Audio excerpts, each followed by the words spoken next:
2026 সাল বাংলাদেশের রাজনীতিতে শুরু হতে যাচ্ছে এক নতুন অধ্যায়। এক কক্ষ বিশিষ্ট সংসদ থেকে দেশ প্রবেশ করতে যাচ্ছে দ্বিকক্ষ ব্যবস্থায়। কিন্তু প্রশ্ন হলো, এটা কি সত্যি গণতন্ত্রকে শক্তিশালী করবে, নাকি ক্ষমতার ভারসাম্যের নামে তৈরি হবে আরেকটি রাজনৈতিক সমীকরণ? আজকের পর্বে আমরা বিশ্লেষণ করব উচ্চ কক্ষ কি, কেন, কিভাবে এবং বিতর্ক কোথায়।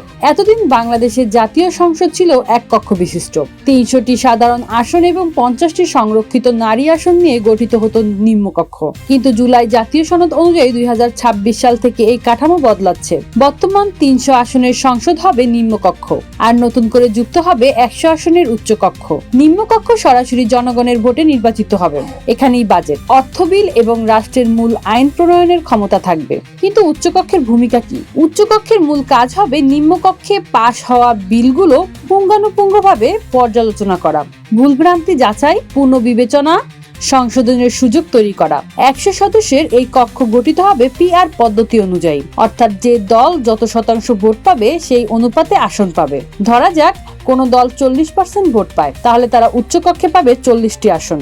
শুনতে গণতান্ত্রিক মনে হলো, এখানে শুরু হয়েছে বড় বিতর্ক। 13তম জাতীয় সংসদ নির্বাচনে বিজয়ী দল বাংলাদেশের জাতীয়তাবাদী দল BNP PR পদ্ধতির বিরোধিতা করছে। তাদের যুক্তি, উচ্চকক্ষের আসন বন্টন হবে ভোটের শতাংশ অনুযায়ী নয়, বরং নিম্নকক্ষে প্রাপ্ত আসনের অনুপাতে। সাম্প্রতিক নির্বাচনে BNP পেয়েছে প্রায় 54% ভোট, আর বাংলাদেশ জামায়াত ইসলাম পেয়েছে 40%। কিন্তু আসনের হিসেবে BNP পেয়েছে 70% আর জামায়াত পেয়েছে 22%। এখন প্রশ্ন, উচ্চকক্ষে কি 54 থেকে 40 অনুপাত চলবে, নাকি 70 থেকে 22 অনুপাত? এই সিদ্ধান্তেই নির্ধারণ করবে উচ্চকক্ষে হবে গণতন্ত্রের ভারসাম্য রক্ষাকারী, নাকি নিম্নকক্ষের সংখ্যাগরিষ্ঠতার পুনরাবৃত্তি। সংস্কার কমিশনের মতে দ্বিকক্ষ ব্যবস্থা কাজ করবে চেক অ্যান্ড ব্যালেন্স হিসেবে, অর্থাৎ একক দলের স্বেচ্ছাচারিতা ঠেকাতে সাহায্য করবে। কিন্তু যদি নিম্নকক্ষ 2/3 সংখ্যাগরিষ্ঠ দল উচ্চকক্ষে কেউ সাধারণ সংখ্যাগরিষ্ঠতা পায়, তাহলে কি সত্যি বিরোধিতা দলের মতামত গুরুত্ব পাবে? PR পদ্ধতির উদ্দেশ্য ছিল যে 40% জনগণ সরকার গঠন করতে পারেনি, তাদের কণ্ঠস্বর যেন সংসদে থাকে। কিন্তু যদি PR বাস্তবায়ন না হয়, তাহলে সেই ভোটের মূল্য কোথায়?